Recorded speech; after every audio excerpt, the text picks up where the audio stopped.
My name is Raymond, and the story I'm about to share isn't something I ever expected to live through. For years, I loved and raised a child, believing he was my own flesh and blood, until one day, out of nowhere, I discovered the truth. He wasn't mine biologically. My wife had never planned for me to find out. From the beginning, she kept that truth hidden, never allowing me the chance to make an informed, honest choice. That kind of betrayal doesn't just wound you. It completely alters how you see trust, commitment, and what it truly means for someone to choose you honestly. She intended for me to go on never knowing. But fate had other plans, and I stumbled onto the truth by accident.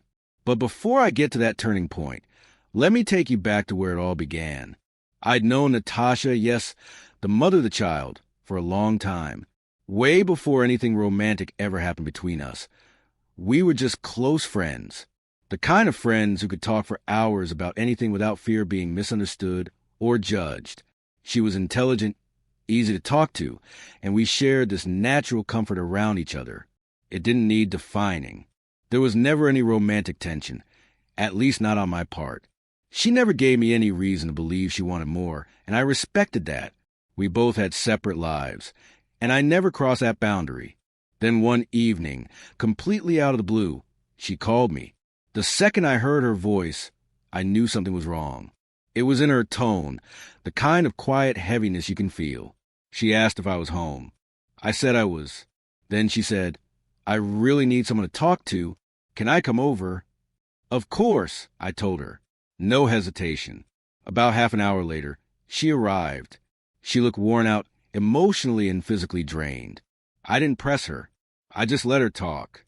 She vented about work, how life felt like it was spiraling nowhere, how overwhelmed and exhausted she felt trying to keep it all together.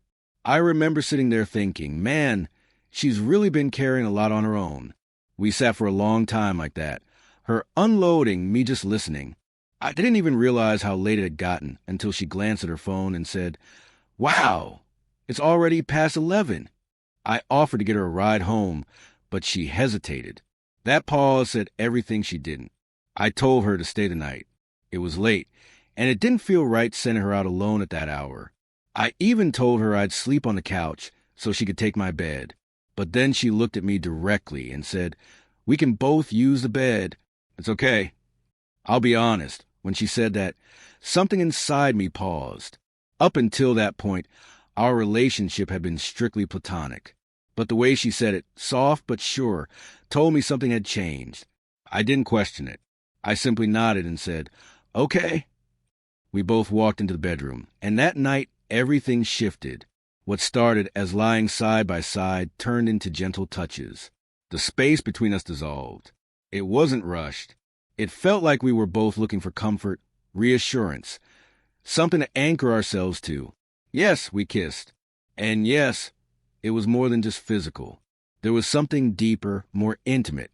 In that moment, I didn't overthink it. I was present, caught in whatever we were creating between us. But here's the truth no one really talks about. How a single moment can spark a chain of events you could never have predicted. That night didn't just stay in the past. It became the start of something that would change my entire future. 2 months after that night, Natasha called me again. It was in the evening. I had just gotten home from work and was in the kitchen trying to throw something together for dinner. I saw her name pop up on my phone and answered without hesitation. At first, I thought it was one of our usual calls, but her voice sounded different, quieter, heavier. She didn't waste time. "I'm pregnant," she said. I froze. My brain went completely blank for a second. I couldn't find the words. I opened my mouth to respond, but before I could say anything, she continued, "I'm keeping it." Just like that. No discussion. No pause. And weirdly, I wasn't upset. I took a moment to sit with it. I thought to myself, okay, I've always wanted to be a dad. We weren't in a relationship. It wasn't a planned thing. But we were two adults who had made a choice that night, spontaneous or not, and this was the outcome. If she wanted to have the baby, I wasn't going to disappear. I told her I'd support her. From that moment on, everything changed. The pregnancy brought us closer together in a way neither of us expected. We started spending more time together. doctor visits, shopping for baby stuff, late-night talks. That natural connection deepened. We were bonding over something real, something huge. Eventually, we looked at each other and said, "Let's try this for real." We started dating properly. We had a baby on the way and enough care for each other to try building something solid.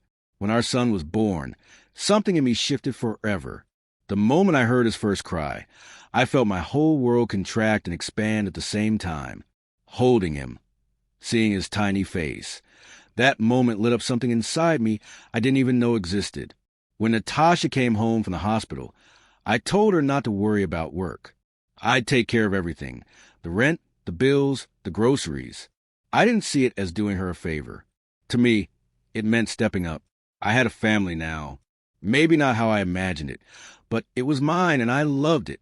That little boy became my reason to wake up early and hustle every day. He gave my life direction and purpose.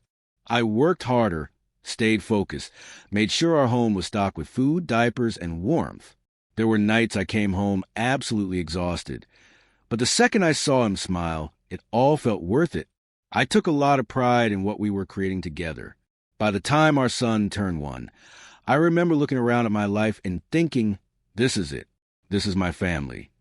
It hadn't been a path we planned, but somehow it felt like we built something meaningful from a situation that started unexpectedly. That thought stayed with me. I started to wonder, why not make it permanent? Why not make it real? I didn't hesitate.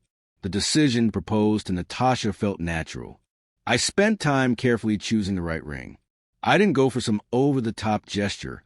When the moment came, I simply got down on one knee and told her I wanted to spend my life with her, that I wanted to raise our son not just as partners, but as husband and wife. She said yes, and it felt genuine. For a while, it seemed like everything was finally falling into place. We picked a date, and the wedding planning kicked off immediately. Natasha looked excited. I was relieved that we were moving forward together, building something that felt strong and secure. Not long after, her sister came to stay with us. She said she wanted to help with the wedding preparations and be there to support Natasha. I didn't think anything of it. It felt normal.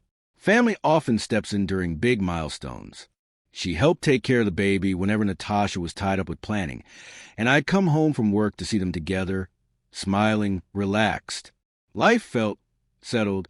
One evening, I went out for a short walk like I often do when I need to clear my head. But for some reason, I came back to the back door instead of front. There wasn't any real reason, just a quiet, random choice. That tiny choice changed everything. They didn't hear me come in. I heard their voices in the kitchen. I wasn't trying to eavesdrop, but I stopped mid-step when I heard Natasha speak. Her words stopped me cold. She said, "He's a good man, but I can't keep pretending I owe him anything. He chose this. I didn't force him. I just told him I was pregnant. I never once said he was a father." I froze. Before I could even process what she just said, her sister replied, "But does he know the baby isn't his?" And Natasha, the woman I poured my heart into, answered, "No, and he never will. What will be the point now?" I didn't move. My body felt like it weighed 1,000 pounds. I turned around and slipped out the same way I came in. I didn't speak, because I didn't trust what I might say if I walked into that kitchen in that moment. That night, I sat in my car, parked just down the street, for what felt like hours. My mind was racing. I couldn't sleep. When I finally went back inside, I kept it together and pretended nothing was wrong. The next morning, I didn't go to work. Instead, I went online and ordered a home DNA testing kit. I needed proof. Even though I had heard it with my own ears, a part of me still clung to the hope that there was another explanation. When the kit arrived, I waited until the little one was sleeping. I gently swabbed his cheek, careful not to wake him. I packaged it up and mailed it out, and then I waited. Those days felt like an eternity. Deep down, I already knew, but still, I prayed I was wrong. I wasn't. The results confirmed it. I was not the biological father. It's strange how crushing silence can be. I didn't cry. I just sat there, staring at my phone, completely hollow. When someone lies to you that deeply, not just about a fact, but about your entire reality, it doesn't just shatter your heart, it shakes your entire foundation. I sat in the living room, phone in hand, staring at those results. I knew I couldn't keep pretending anymore. I had to confront the truth, even if it tore everything apart. The next morning, Natasha was in the kitchen humming softly. The little boy was playing nearby. I walked over to her, took a deep breath, and handed her the envelope. "Open it," I said. She looked confused. "What's this?" "Just open it," I repeated. She broke the seal, unfolded the paper, and as soon as her eyes landed on the results, I saw her expression collapse. She went pale. Her hands trembled. After a few seconds, her eyes filled with tears, and she broke down sobbing. I asked her one thing. "If I hadn't overheard what you said to your sister, would you have ever told me?" She couldn't meet my eyes. She sat down heavily, face buried in her hands, crying. "You were there when I had no one," she said. "You said you were okay with it. You said you wanted kids. I thought it wouldn't matter anymore. Yes, I had said I wanted kids. And yes, I had said I'd be there. But I said all that believing that I was a father. My promise was built on a lie she never corrected. She twisted my kindness into an excuse to stay silent. No explanation could undo that betrayal. I looked at her and said calmly, "It's over. The wedding is off. I want you to pack your things and leave, and take your child with you." She started to say something, maybe another apology, but I didn't wait around. I walked out the front door. I needed air because everything else had just been ripped away from me. She stayed for a few more days, probably hoping I'd cool off, hoping I'd change my mind. But I didn't. I told her plainly. If she didn't move out, I'd take legal action. She knew I meant it. Eventually, she packed up and moved in with her sister. And just like that, the illusion of our happy little family was gone. Barely a week later, I got served with papers. She was taking me to court for child support. I stared at the documents in disbelief. It felt like a sick joke. I had just found out the biggest betrayal of my life. And now she wanted me to pay for it? The audacity of it all hit harder than the test results ever did. I was already drained, trying to pull myself together after finding out I had unknowingly been raising someone else's child. But apparently, that wasn't enough for her. When I stepped into that courtroom, I held on to this faint hope that once the truth was laid out, the judge would see it clearly. I told them, honestly and directly, I had been deceived. There was never a moment I questioned whether the child was mine. Natasha never gave me a reason to. She never hinted, never confessed, never even implied otherwise. I stumbled upon the truth completely by accident, overhearing something I was never meant to hear. I remember explaining to the court how Natasha had never once said I was a father, but everything about her behavior led me to assume I was. The timing lined up, and she let me believe it. She never corrected the assumption. She let that lie live, breathe, and grow for nearly 2 years. But when we stood before the judge, I was hit with a harsh reality. Because I had signed the birth certificate, the law considered me the legal father. That one signature was treated as a binding agreement, a full acceptance of responsibility, regardless of how I came to sign it. The judge told us plainly, this court's primary concern is the well-being of the child. Since the boy was nearing 2 years old, removing the only father figure he had ever known could, in their view, be emotionally damaging. None of it made sense to me. Their focus was entirely on shielding the child, which I understand, but no one seemed to care about what it meant for me to live a lie. No one asked how protecting me from that betrayal mattered. I walked out of that courtroom livid, but I wasn't about to let that be the end. My attorney and I immediately filed a motion to disestablish paternity. This time, I brought everything. Lab-certified DNA, results proving I wasn't a biological father, a detailed statement about what I overheard, even though it wasn't recorded. But most importantly, I presented evidence of deliberate deception. Natasha knew the child wasn't mine. She chose not to tell me. She chose to let me carry the burden emotionally and financially. Thankfully, the court saw the truth this time. They accepted the DNA evidence. They acknowledged that I'd been misled. And in a final ruling, I was legally removed as a father, my name no longer bound to a responsibility born from lies. I was free from paying child support, free from the legal shackles of a role I never truly chose. That moment was bittersweet, a wave of relief, yes, but also a crushing sense of loss, not just of time and money, but of trust. You see, it wasn't just a relationship I lost. I lost years I'll never get back. Memories built on a foundation of dishonesty. And the worst part? In my state, there's no legal route to sue someone for paternity fraud. I asked my lawyer if I could recoup any of the financial costs, the diapers, the medical bills, the sleepless nights spent caring for a child I thought was mine. He was honest with me.